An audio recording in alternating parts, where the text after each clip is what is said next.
মধ্যপ্রাচ্যের অন্ধকার রাত হঠাৎ পরিণত হয়েছে আতঙ্কের এক নতুন অধ্যায়ে। একাধিক বিস্ফোরণ আর ক্ষেপণাস্ত্রের শব্দে কেঁপে উঠছে পুরো অঞ্চল। জর্ডানের মার্কিন সামরিক অবস্থান লক্ষ্য করে ইরানের ক্ষেপণাস্ত্র হামলার পর উত্তেজনা ছড়িয়ে পড়েছে পুরো অঞ্চলে। কুয়েত ও মিশরের দামিয়াত্তা বন্দর এলাকাতেও হামলার খবর সামনে এসেছে। এর জবাবে যুক্তরাষ্ট্র ইরানের সামরিক স্থাপনায় পাল্টা আঘাত হেনেছে। কিন্তু আসল প্রশ্ন হলো, এটা কি শুধু প্রতিশোধের পাল্টাপাল্টি হামলা, নাকি ইরান তার দীর্ঘদিনের প্রস্তুত করা কৌশল এখন প্রয়োগ করছে? কারণ তেহরান স্পষ্টভাবে জানিয়েছে যে কোনো হামলার জবাব দেওয়া হবে কঠোরভাবে।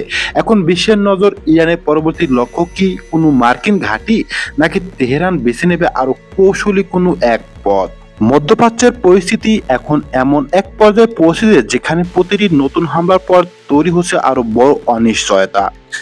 কয়েক ঘন্টা ব্যবধানে একাধিক জায়গায় হামলা ও পাল্টা হামলার খবর সামনে এসেছে।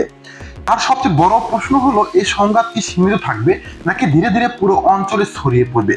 ঘটনা শুরু হয় জর্ডানকে ঘিরে। রিপোর্ট অনুযায়ী জর্ডানে থাকা মার্কিন সামরিক অবস্থান লক্ষ্য করে ক্ষেপণাস্ত্র হামলা চালানো হয়। এই হামলার উদ্দেশ্য ছিল যুক্তরাষ্ট্রের আঞ্চলিক সামরিক উপস্থিতির উপরে চাপ তৈরি করা। জর্ডান কেন এত গুরুত্বপূর্ণ? কারণ দেশটি মধ্যপ্রাচ্যে একটি কৌশলগত অবস্থানে রয়েছে। যুক্তরাষ্ট্রের সামরিক নজরদারি, আকাশ প্রতিরক্ষা এবং আঞ্চলিক কার্যক্রম জর্ডানের ভূমিকা গুরুত্বপূর্ণ। তাই যে কোনো হামলা শুধু একটি সামরিক স্থাপনার উপর আঘাত নয়, বরং ওয়াশিংটনের জন্য একটি বড় নিরাপত্তার চ্যালেঞ্জ।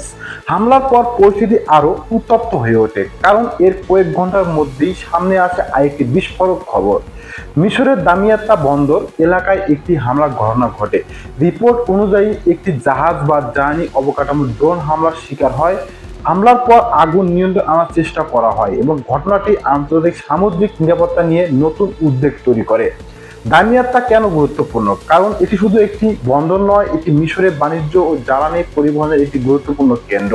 যদি সংঘাত এখন সামরিক ঘাঁটি ছাড়িয়ে বন্দর ও জ্বালানি অবকাঠামোর দিকে যায়, তাহলে এর প্রভাব শুধু যুদ্ধক্ষেত্রে সীমাবদ্ধ থাকবে না। বিশ্বের তেল সরবরাহ, জাহাজ চলাচল এবং আন্তর্জাতিক বাজারেও এর প্রভাব পড়তে পারে। কিন্তু এখানেই শেষ নয়। এরপর নজর যায় ইরাকের দিকে। ইরাক দীর্ঘদিন ধরে যুক্তরাষ্ট্র ও ইরানের প্রভাব বিস্তারের গুরুত্বপূর্ণ ক্ষেত্র।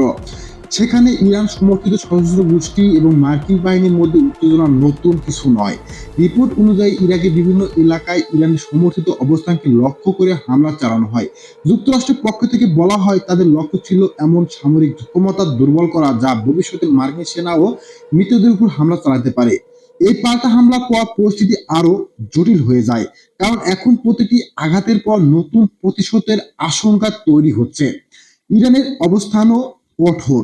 তেহরান বলেছে তারা নিজেদের নিরাপত্তা এবং সার্বভৌমত্ব রক্ষার অধিকার রাখে। ইরানের কর্মকর্তারা বারবার সতর্ক করেছেন, তাদের উপর যে কোনো হামলার জবাব দেওয়া হবে ভয়ঙ্করভাবে। ইরানি শক্তির জায়গা শুধু ক্ষেপণাস্ত্র নয়, দেশটির রয়েছে বড় ড্রোন সক্ষমতা, আঞ্চলিক প্রভাব এবং বিভিন্ন মিত্র গোষ্ঠীর সঙ্গে সম্পর্ক। তাই সামরিক বিশ্লেষকদের মতে ইরানের প্রতিক্রিয়া এই সংঘাতের ভবিষ্যৎ নির্ধারণ বড় ভূমিকা রাখতে পারে। অন্যদিকে যুক্তরাষ্ট্রের অবস্থানও পরিষ্কার। ওয়াশিংটন বলছে তাদের সেনা, নাগরিক এবং মিত্রদের নিরাপত্তা রক্ষায় প্রধান লক্ষ্য। যুক্তরাষ্ট্রের দাবি করছে তারা আগ্রাসন নয়, বরং হামলার জবাব হিসেবে সামরিক পদক্ষেপ বেছে নেবে। এখন সবচেয়ে বড় উদ্বেগের জায়গা হরমুজ প্রণালী। বিশ্বের অন্যতম গুরুত্বপূর্ণ তেল পরিবহন পথ এটি। এখানে বড় ধরনের অস্থিতিশীলতা তৈরি হলে এর প্রভাব মধ্যপ্রাচ্যের বাইরে পুরো বিশ্ব অর্থনীতিতে পৌঁছাতে পারে। এখন প্রশ্ন হলো, ইরান কি আরো বড় প্রতিক্রিয়ার পথে যাবে? যুক্তরাষ্ট্র কি নতুন সামরিক অভিযান চালাবে, নাকি দুই পক্ষ শেষ পর্যন্ত কূটনৈতিক সমাধানের পথ খুঁজবে? কারণ এই সংঘাত এখন আর শুধু একটি হামলা ও পাল্টা হামলার ঘটনা নয়, প্রতিটি সিদ্ধান্তের সঙ্গে জড়িয়ে আছে পুরো মধ্যপ্রাচ্যের ভবিষ্যৎ। এখন সবচেয়ে বড় বিষয় হলো, ইরান যদি সত্যি আরো বড় প্রতিক্রিয়ায় দেখাতে চায়, তাহলে তাদের সামনে কি কি পথ খোলা আছে। কারণ ইরানের হাতে শুধু একটি বিকল্প নয়, তেহরান সরাসরি বড় সামরিক হামলা চালাতে পারে, আবার এমনও কৌশল নিতে পারে যেখানে তারা ধীরে ধীরে চাপ বাড়াবে এবং প্রতিপক্ষকে দীর্ঘমেয়াদী সংকটে ফেলবে। প্রথম সম্ভাবনা হলো ক্ষেপণাস্ত্র ড্রোন হামলা বাড়ানো। ইরানের সবচেয়ে পরিচিত সামরিক সক্ষমতার একটি হলো তাদের বিশাল ক্ষেপণাস্ত্র ড্রোন ভান্ডার। অতীতে ইরান দেখিয়েছে পূর্ববর্তী লক্ষ্যবস্তুতে আঘাত করার সক্ষমতা রাখে। যদি উত্তেজনা আরো বাড়ে তাহলে মার্কিন ঘাঁটি, আঞ্চলিক মিত্রদের সামরিক অবস্থান অথবা গুরুত্বপূর্ণ স্থাপনাকে লক্ষ্য করে সীমিত বা বড় আকারে হামলার চেষ্টা হতে পারে। তবে এর ঝুঁকি রয়েছে, কারণ বড় ধরনের হামলা হলে যুক্তরাষ্ট্র আরো শক্তিশালী পাল্টা অভিযান চালানোর সুযোগ পাবে।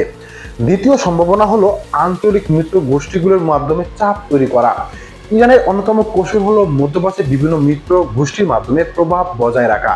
ইরাক, সিরিয়া, লেবানন এবং ইয়েমেন অঞ্চলে থাকা বিভিন্ন সশস্ত্র গোষ্ঠী অতীতে আঞ্চলিক সংঘাতে গুরুত্বপূর্ণ ভূমিকা রেখেছে।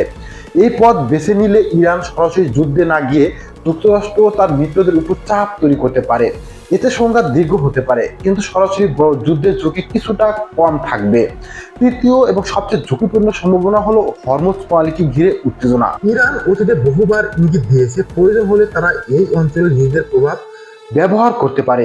যদি এই জলপথ বড় ধরনের অস্থিতিশীলতা তৈরি হয় তাহলে শুধু যুক্তরাষ্ট্র নয়, পুরো বিশ্বের অর্থনৈতিক চাপের মুখে পড়তে পারে। কিন্তু অন্যদিকে যুক্তরাষ্ট্র প্রস্তুতি নিচ্ছে। ওয়াশিংটনের সবচেয়ে বড় শক্তি হলো তাদের আঞ্চলিক সামরিক উপস্থিতি।